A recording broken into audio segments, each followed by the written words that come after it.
Hi everyone, welcome. My name is Shania Puri, and today we have a very special guest. This is Ruchi Seth, and a little bit about her is that she's a special education teacher. She's worked alongside students whose minds don't always fit neatly into traditional expectations, and in the process, she has discovered that neurodivergence is far more than just a diagnosis or just a label. It is a different way of experiencing, interpreting, and contributing to the world. Her journey has led her beyond the classroom and into a deeper fascination with human behaviors, human potential, and the stories hidden beneath behaviors that are too often misunderstood. She believes that when we stop asking, how do we make people fit the system, and start asking, how do we build systems that honor different minds, everything changes. And today, she will share what she has learned from students, families, research, and her own curiosity about the human brain. So, welcome. Well, thank you, Shahad. That was a wonderful introduction.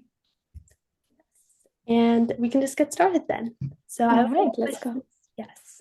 Okay, so my first question is many people hear terms like ADHD and autism and just learning differences in general, but they may not fully understand them. So, what are some misconceptions that you feel people have about neurodivergent students? I feel like people get stuck with the labels and they feel that neurodivergence rather than seeing it as a form of a diversity like biodiversity, right? They see it as deficit rather than seeing it as a difference. Like snowflakes, human beings are snowflakes, right? They are all snowflakes, but they're different, right? So neurodivergence is just the natural differences that human brains within the species, the variation that they have. But people start seeing it as deficit, and that's where we limit the potential of the child and the society. I totally agree. I love that analogy about snowflakes because all of them are different. It's a really nice way to look at it. And you've worked with so many different types of students over the years. So, what kind of strengths or qualities do you think are often like overlooked in neurodivergent children? Because I know a lot of them do have like strengths, like they are really exceptional at music, for example. So, what do you think? Okay, you mean the kind of abilities and different strengths that they bring to the room, right? Yes. Okay, so if you look at the world of achievers and innovators, a lot of them are neurodivergent. Oh, I really? mean, yeah, Elon Musk or Keanu Reeves or Richard Branson or Temple Grandin. I mean, you can keep naming. Like, there's so many people in that world with the super achievers. They are neurodivergent, either ADHD or dyslexia, right? So, what do they bring to the table? I feel is they bring a novel way of looking at the world, a novel way of perceiving, a novel way of problem solving. They bring a lot of creativity to the table. And I think most of the new neurodivergent, people, they struggle in the education system rather than in their adult lives because education system is designed for neurotypical people who fit the standard, right? Yeah. And they struggle a lot in the education system because it doesn't accept a lot of creativity, unfortunately.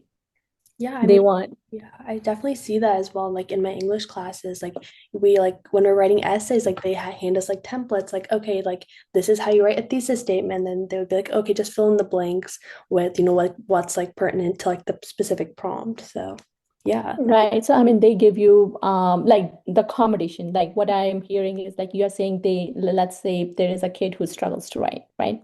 mhm. So who struggles to write, you give them sentence frames or templates to fill in. But they are not devoid of ideas. If you talk to them, they have amazing creative ideas, but in, they may be struggling to organize their thoughts, or they may be struggling to express themselves in written form. Yeah. if No, that makes sense. So accommodations are like often seen as like deficits again. It is meant to help the students access education. yeah. No, thank you for sharing. And for any parents or teachers who are listening, like you talked about how the school system is not really set up for like neurodivergent kids. So, what are Hmm. some early signs that a child might be struggling like with any sort of this, like Hmm. struggling differently than their peers, like in an academic setting as well as maybe like a personal one too? Like a home setting, community Yeah. setting, educational settings. But yes, I mean, that's a great question because the earlier you catch them, the earlier you're gonna, set them up for success later in life, right? Mhm. So now when we are talking neurodivergent, remember there are at least 11 types of neurodivergence that has been identified, right? And to name a few, ADHD and autism spectrum, dyslexia, dyscalculia, I'm sorry, and OCDs or anxiety disorders, or there's so many, right?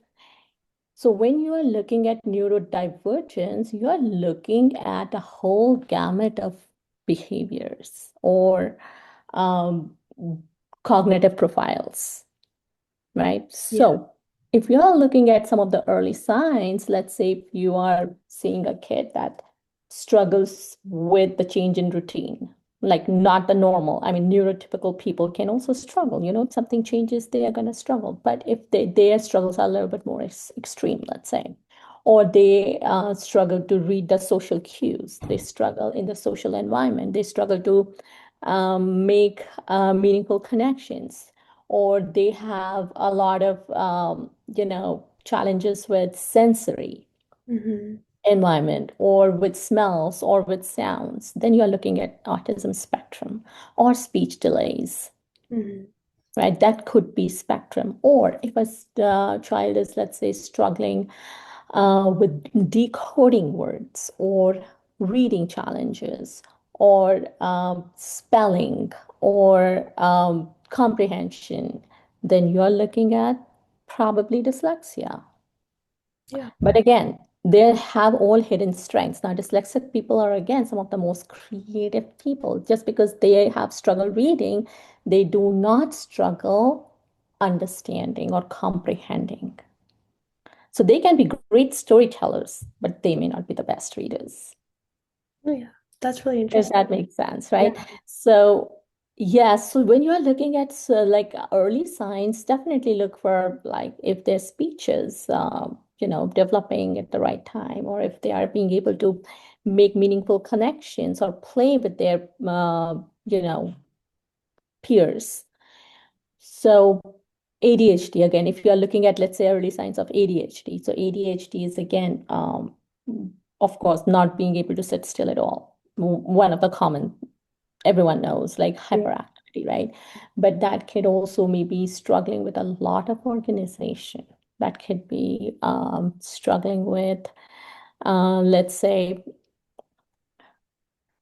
they get, I'm sorry, so they get like they can be very much like they can be procrastinating. Again, this is not the early sign. Again, procrastination Yeah. come a little bit earlier later when they are like teens. When Hmm. you'll see like a lot of procrastination, or that can come across as lack of motivation. But yes, some of the early signs, if you catch them early, you can get them help a little bit earlier.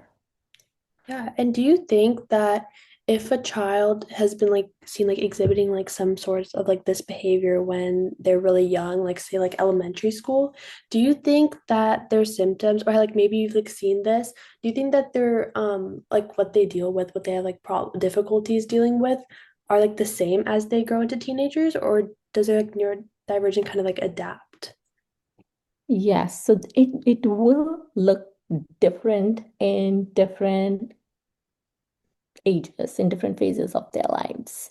Like I said, like a kid with ADHD might be interrupting a lot. He may have trouble taking turns. He or she, maybe have trouble maybe focusing, may come across as disruptive. But when they become teen, they they may learn to adapt or mask some of the behaviors, but it may come across as being challenged initiating a task. They know what they have to do, but they may not be able to initiate the task. It may come across as poor time management. It can come across as lack of motivation.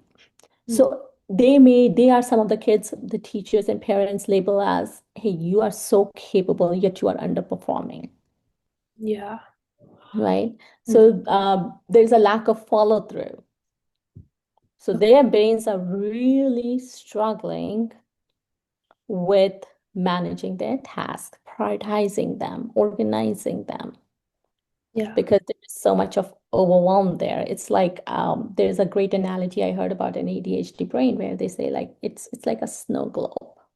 When you shake a snow globe, what you see is like everything blurry and hazy, right? That's their brain, constantly bombarded by so many things and constant overwhelm that kind of almost paralyze them, Yeah. right? Did I answer your question? Yeah, you did. Yes, you did.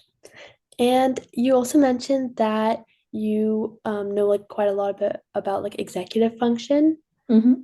And so could you maybe explain like what exactly that executive function is and then why it's like such an important part of daily life for neurodivergent students? So ADHD is an issue of executive function, 100%. So what is executive function is again managing time, managing assignments, managing your social life or managing your life basically and get being organized, right? So executive function is they need support, a system in place which can help them be independent and be confident. For example, the skills needs to be taught. These are the skills that can be taught, like setting up reminders. We often remind the students, like if they have often, not all of them, but some of the students may have a separate class, like study skill Mhm. or resource, whatever it is called in different schools, right? Yeah. So where they teach the students those skills, like, okay, let's say you have, 6 subjects to look at. So let's look at the canvas. Hey, let's look at how many assignments you have and what are the upcoming assignments. How do you prioritize them? Which one is coming first? Which one is big one? Which tests are coming up? How to prepare? So basically prioritizing them and organizing them and setting up reminders. Mhm. So I think these are, I mean, this is again a challenge, but with that can be managed if there is a system in place. So it often come across as like parents and teachers reminding students 100 times about what to do and what not to do. But I think the goal is having a system in place and helping them develop that muscle that will, help them be more independent in their own lives and focusing on their strengths. Like sometimes it also like becomes an issue of self-esteem, low self-esteem, you Mhm. know. That's the tricky part with the students who are neurodivergent sometimes.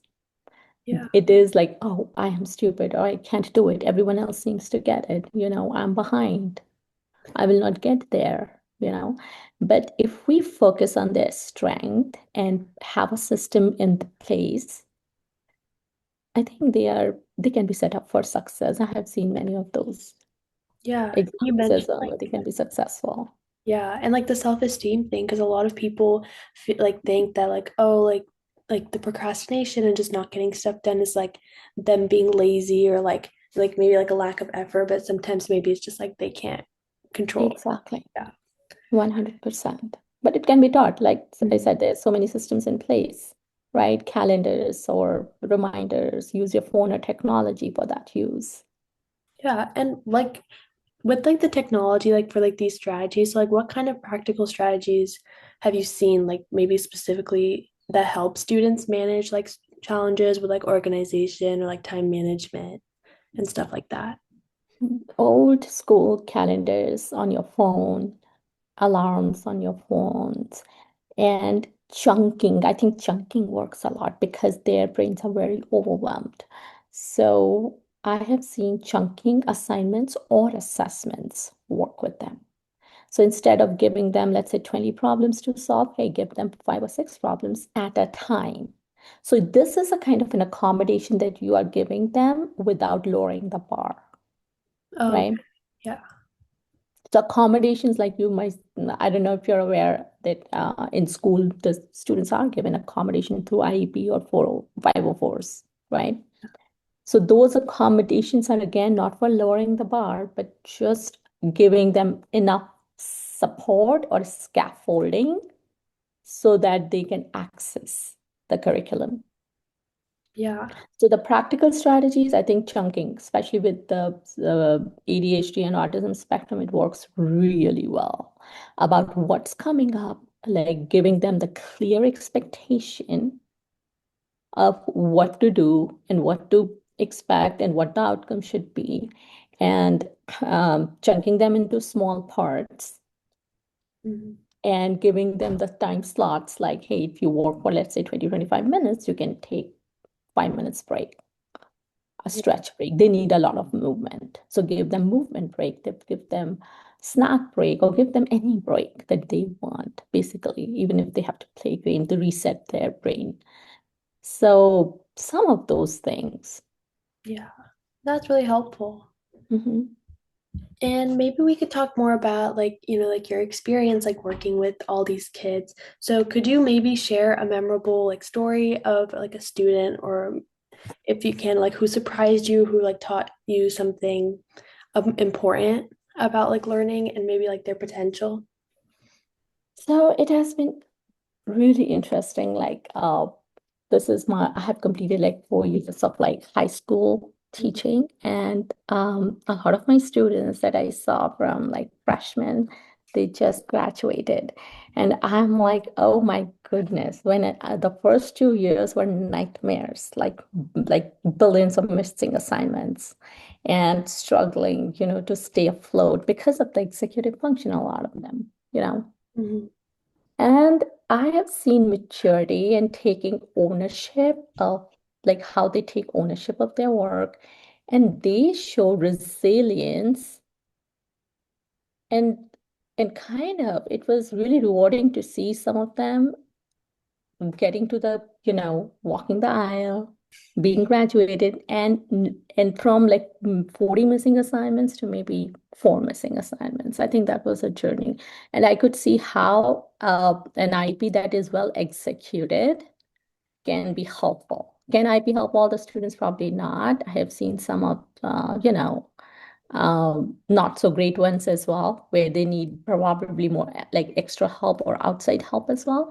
Mhm. But I feel like if you give them accommodations and if it is well executed, and if the student is as well supported in school as well as at home, they can do incredible things. Yeah, it's really inspiring. And you talked about like getting help at home just now. So, how do you feel that, like, how can parents support their children, their neurodivergent children at home? Because I think a lot of the time, at least with my experience working with some types of these kind of children in my volunteering and stuff, they don't like being like told what to do because they're like, oh, like Mhm. maybe they feel like they're being corrected or like somehow like fixed, even that if that's not the intention. So, like, how can parents kind of support their children in different ways? Okay, yes. So parents need to believe in their children. So again, they are the ones, but first of all, be patient. Maybe what you expected when the child was born, it will be very different. You got a very different child, so be patient, right? Now recognize the strengths and make sure you give the child enough confidence that they are able to not just survive but thrive in the environment. So basically, let me like another analogy I would like to use is like a plant, let's say. So if a plant, some plants are indoors, some plants are outdoors, some plant needs more sun, some plants need less sun, right? A plant, if it doesn't thrive in an environment, you don't blame a plant. Mhm. You change the environment. Oh, yeah. right? Mhm. So I feel the job of a parent is to provide, to figure out first what is the right environment for the child and provide that environment to the best of their capability. Yeah. Now that environment may look like having a like a rigid structure in place, they or more flexibility, or maybe more, whatever kind of a support the child may need. Maybe you need a professional help. Maybe the child needs to be evaluated. Maybe you need therapies. Maybe you need tuition. Maybe whatever you need, the kind of an environment you need to create where the child can thrive. Yeah, I definitely agree. And with like I know that some of these kids like they're in resource classes and like study skills classes, and I Mhm. feel like schools do, at least mine, I think they're doing a pretty good job of kind of like accommodating them and giving them like a better school experience. So what do you think classmates can do to help to like create a more inclusive environment for their neurodivergent peers? Respect. Number one is respect. So Hmm. you need to understand that they are different, but not less, Yeah. right? Because yes, you are supporting them by just respecting them. I think that is inclusion enough. Hmm. Yeah, You know what I mean? So definitely. basically, it's an even exchange. The way I see that relationship, it's an even exchange. If there is a neurodivergent student in the classroom and there is a neurotypical student in the classroom, they both have, something to learn from each other. Yeah. Right? A neurodivergent kid will bring some creativity or novel perspective, right? He has something to teach, or she has something to teach. And so as neurotypical has some things to teach to a neurodivergent. I think they do a balancing act. If you pair them, if I mean, it can be a very thing of beauty in a classroom if you see those, if the environment is created that is psychologically safe Hmm. um, for all the students to thrive, you would see that happening naturally. And in my experience, I've seen that children are naturally inclusive and naturally accommodating than most adults. Yeah. Yeah, I always make like an effort to do that, and I feel like it really helps. And I think my last couple questions are just specifically focused on like the education system. Because I know we talked a lot about like study skills classes and resource Mhm. classes, but Mhm. I was wondering if you had an idea or if you could like kind of like redesign a part of the education system to better Mhm. support different types of learners. Like, Mhm. what would that look like, and like, how would you do that? That's a great question. You mean kind of an edutopia, right? So I personally feel like I see a lot of students, especially in high school, who come in who are being forced to learn the things they have absolutely no use for and they absolutely don't want to learn, Hmm. right? Yeah. And that creates a lot more resistance. A lot of those students go out and they probably are better adults and they are doing great in their careers, right? So I personally feel like there has to be a system where the students are assessed on their interest and aptitudes. Hmm. And then there will be a lot less load on special education if the students are really allowed to learn and work towards what they truly want after middle school. Yeah. And I also believe in like elementary and middle school. I know, I mean, students. I mean, they do a really great job getting the students ready. But I also feel like there are a lot of gaps when they come to the high school. There's so much gaps in their learning, and I feel like elementary and middle schools, they need to foster a kind of a learning environment that gives those students extra time they need to get stronger in academics and in other areas like social emotional, even if they need extra time. Just because they are of certain age, they don't have to be in certain grade. Yeah, definitely like by their abilities to. So everyone matures at this different timelines, right? We all have our different timelines. Like all the plants do not mature at the same time, all the humans don't mature at the same time. Why all, 5-year-olds are supposed to be in one place? Why all 16 years olds are supposed to be in one place? I fail to understand that. Yeah, I like that.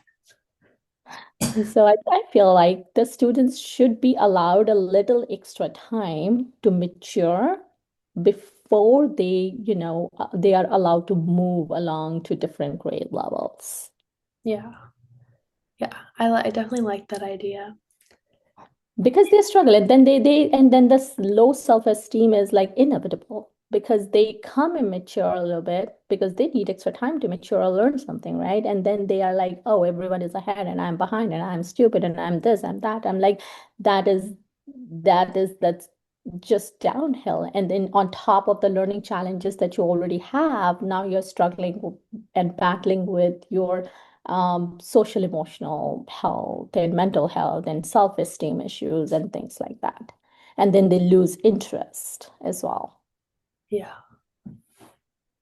And this is my last question. It's like technology is just becoming like a bigger part of education, right? Mhm. Especially like with like AI and everything. So do you think that technology is making it easier or harder for neurodivergent students to learn? I think it is definitely a big win using technology because I was a part of an AI pilot program last year.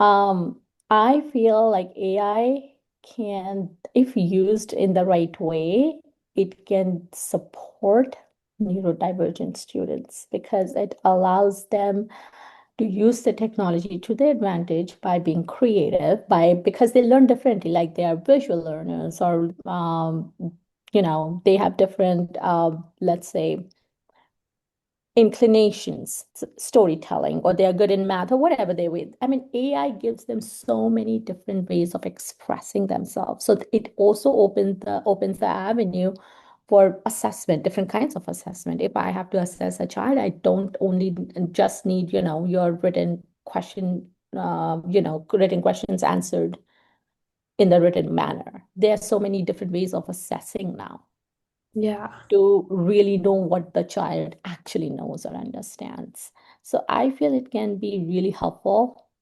I'm very positive about AI in education if it is used in the right way, especially for the neurodivergent population. Mhm. Thank you.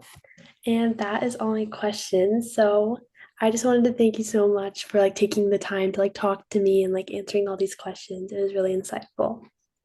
Oh, you are welcome. It was a pleasure. Thank you, Shania. Thank you. Bye. Bye.